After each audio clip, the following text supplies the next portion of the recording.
యేసుక్రీస్తు నామములో మీకు అందరికీ వందనములు. ప్రతి ఒక్కరు ప్రార్థన చేయాల్సిన ఒక విషయం ఏంటంటే వర్షాలు రావాలని.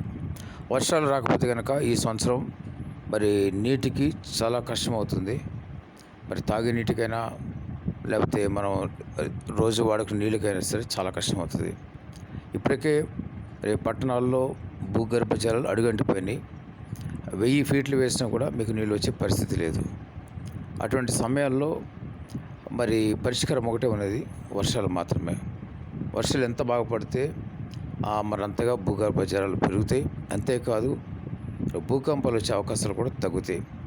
ఎప్పుడైతే ఈ భూగర్భ జలాలు తగ్గిపోతున్నాయో భూకంపాలు రావటం కూడా అనేక అవకాశాలు ఉన్నాయి. ప్రతి ఒక్కరు జ్ఞాపకం చేసుకోండి.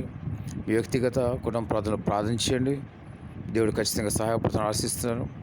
ఆ విధంగా ప్రతి ఒక్కరు విశ్వాసంతో నమ్మకంతో ప్రతి క్రైస్తవులు ప్రార్థిస్తారని ఆశిస్తున్నాను. దేవుడి మాటలు దీవించి ఆశించిన కాక ఆమేన్.